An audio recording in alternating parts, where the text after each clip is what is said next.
Okay. Need to speak? Yes. Okay. Also for the bridge cutter machine, it's a very nice machine.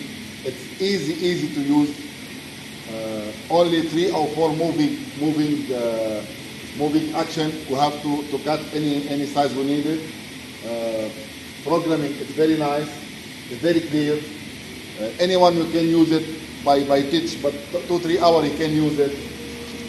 Hardy, he will do very well work with me and with the machine. He's a professional one. Thank you, Hardy. Okay. Now I can do it small hole and the small function of this machine because I don't have software. But if I bring the software, I think so the work is coming easily.